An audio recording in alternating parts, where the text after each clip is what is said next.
નમસ્કાર, આપ જોઈ રહ્યા છો નેશન પ્લસ ન્યૂઝ. હું છું આપની સાથે હેતલ ગોયલ. જંબુસર તાલુકાના વેડજ ગામે ભાથુજી દાદાના મંદિરે જવારાનું મોટી સંખ્યામાં સ્થાપન કરવામાં આવ્યું હતું, જેમાં બેન્ડવાજા સાથે શોભાયાત્રા કાઢી મહાકાળી માતાના મંદિર પાસે આવેલ ગામ તળાવમાં વિસર્જન કરવામાં આવ્યા. આસુર શક્તિ પર દૈવી શક્તિના વિજય પર્વ દશેરાની જંબુસર શહેર તથા તાલુકામાં દબદબાભેર ઉજવણી કરવામાં આવી હતી. તાલુકાના વેડજ ગામે ગોપ ચૌહાણ વગામાં 151 વર્ષ ઉપરાંતનું પૌરાણિક ભાથીજી દાદાનું મંદિર આવેલ છે, જેમાં પરંપરાગત લોકોની આસ્થા સાથે ભાથીજી દાદાના મંદિરનું નિર્માણ થયું. તેમાં જીબાબા ભાવસંગભાઈ જાદવનું રૂપ લઈ દાદાએ મંજૂરી પોતે ચૂકવેલ ત્યારથી ગામ લોકોને ભાથીજી મહારાજના પરચા પર વિશ્વાસ થયો અને ભાવસંગ દાદાએ 100 વર્ષ ઉપરાંત પૂર્વ મંદિર ખાતે એક પારીની સ્થાપના કરી હતી. ત્યારબાદ પ્રતિવર્ષ પારીની સંખ્યામાં ઉત્તરોત્તર વધારો થયો હતો. વેડજ ગામની આજુબાજુના ગ્રામજનો સહિત વડોદરા સુરતના ભાવિક ભક્તો જવારા વાવા આસો સુદ બીજના રોજ સ્થાપન કરવા વેડજ ગામે આવ્યા હતા. વંદે માતરમ. ભારત માતા કી જય. જય વીર ભાથુજી મહારાજ. આજ રોજ જંબુસર તાલુકાના વેડજ ગામે આજે પવિત્ર દિવસ એટલે કે દશેરાનો દિવસ, અને એ પવિત્ર દિવસે વેડજ ગામે ભાથુજી મહારાજ નું મંદિર આવેલું છે, જે છેલ્લા 150 વર્ષ પુરાણું છે. આ ગામની અંદર આ ભાથુજી મહારાજનો એટલો બધો પ્રતાપ છે કે આ ભાથુજી મહારાજના જે દર્શન કરે, એને વંદન કરે, એની બાધા રાખે, એની જવારા કરે તો એના તમામ કામો પૂર્ણ કરે છે. એવા મહાપ્રતાપી એવા વેડજ ગામના ભાથુજી મહારાજ છે. અને એ ગામની અંદર આજે લગભગ 885 જેટલા જવારા ને લઈ જવામાં આવ્યા છે. દરેક જેણે જેણે માનતા માની છે, જેણે જેણે બાધા રાખી છે, અને એ જવારા માથે લઈને આજે ગામ વચ્ચે વાજતે ગાજતે ભુવાજીઓની સાથે બેન્ડ વાજાની સાથે ગામના સૌ આગેવાનો, સરપંચશ્રીઓ તેમજ સૌ કાર્યકર્તાઓ સાથે મળીને આ જવારાને વાજતે ગાજતે લઈ જઈ અને પધરાવવામાં આવે છે. તો આજે આ વેડજ ગામે ભાથુજી મહારાજના દર્શન કરવાનો લાભ મળ્યો.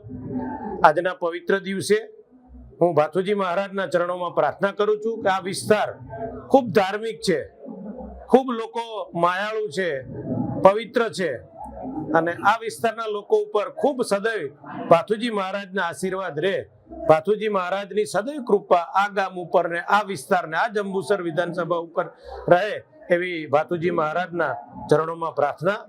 આપ સૌનો પણ, મીડિયા કર્મીનો પણ હું ખૂબ ખૂબ તમામનો આભાર વ્યક્ત કરું છું કે આપે આ પવિત્ર જ્યારે આ ગામની અંદર આવો ઉત્સવ મનાઈ રહ્યો છે એનું પણ આપ સૌ કવરેજ કરી અને લોકો સુધી જ્યારે પહોંચાડી રહ્યો છે, તો મીડિયાનો પણ ખૂબ ખૂબ આભાર. અસ્તુ, ધન્યવાદ. વંદે માતરમ. ભારત માતા કી જય. ચાલુ વર્ષે 885 જવારા સ્થાપન કરવામાં આવ્યા હતા, જેને વડાવા દશેરાના દિવસે ઉત્સાહપૂર્વક ધામધૂમથી બેન્ડ વાજાના સંગીતના સથવારે માથે પારી ચડાવી ભાથુજી મહારાજના મંદિરથી ગામના મુખ્ય માર્ગો પર થઈને મહારાજના જયનાથ સાથે મહાકાળી માતાના મંદિર પાસે આવેલ ગામ તળાવમાં વિસર્જિત કરવામાં આવ્યા હતા. ભાથુજી મહારાજના જવારાના દર્શનાર્થે મોટી સંખ્યામાં શ્રદ્ધાળુઓ આવી દાદાના આશીર્વાદ પ્રાપ્ત કર્યા હતા.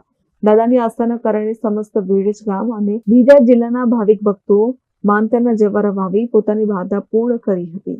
દાદાના દર્શન માટે રોડની બંને બાજુ માનવ મેદની ઉમટી પડી હતી. જંબુસર તાલુકામાં વેડજ ગામમાં આવેલ ભાથુજી મંદિરે દર વર્ષે ભાથુજી મહારાજના જવારાની સ્થાપના થાય છે. ચાલુ સાલે પણ 885 જવારાની સ્થાપના થઈ છે.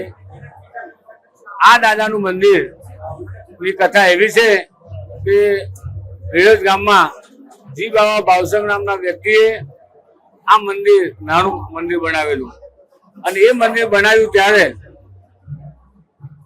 સારોદ ગામેથી કડિયા અહીંયા મજૂરી કરવા માટે આવતા હતા, અને એ કડિયા કામની મજૂરી જીબાબા ભાવસંગ એમનો વાયદો ચૂકી ગયા હતા, અને એ વાયદો ચૂકી ગયા એટલે દાદા એમનું સ્વરૂપ લઈ અને આ મજૂરી ચૂકવેલી. ત્યારબાદ જીબાબા ભાવસંગે સમસ્ત ગામ વતી ગામમાં એક પાળી જવની સ્થાપના કરેલી અને ધીરે ધીરે 1, 2, 3 એમ ઉત્તર આ જવારાની સ્થાપના વધતી ગઈ. જેમ જેમ દાદાના પડતા વધતા ગયા તેમ તેમ અહીંયા જવારાની સ્થાપના પણ વધતી ગઈ. અમારા દુધાભાઈ ભગત કે જેઓએ આ મંદિરમાં ભુવાજી તરીકે કામ કરેલું અને એમના ભુવાજીપણાના કામ હેઠળ સુરતથી 301 પાય તો સુરતથી જ અહીંયા જવની સ્થાપના કરવા માટે લોકો આવતા હતા. એ બુધા ભગતના એક શ્રદ્ધા અને દાદા પ્રત્યેની અતુટ શ્રદ્ધાને લીધે ગામે ગામથી હાલ 1000 થી પણ વધુ પાળી જવની સ્થાપના કરે છે. ચાલુ સાલે 885 જવની સ્થાપના થઈ છે અને આ જો દશેરા નિમિત્તે બાથુજી મંદિરે આ દાદાના જવારાનો વરઘોડો નીકળશે અને આ વરઘોડામાં આશરે 50,000 માણસો આ માનવવેદની આ વરઘોડામાં ભાગ લે છે. આ સમયે વેલજ ગામમાં ભવ્ય મેળાનું પણ આયોજન થાય છે અને વેલજ ગામના ભાગોળે આવેલ મહાકાળી માતાના મંદિરે નવરાત્રીનો પણ ઘણો ઉત્સવ થાય છે. Sandeep Dikshit, nation plus news, Amod. સમાચારોનો સતત અપડેટ મેળવવા માટે અમારી નેશન પ્લસ ન્યૂઝની યુટ્યુબ ચેનલને સબસ્ક્રાઇબ કરો, બેલ આઇકન દબાવો અને જોડાયેલા રહો ફેસબુક, ઇન્સ્ટાગ્રામ અને ટ્વિટર પર.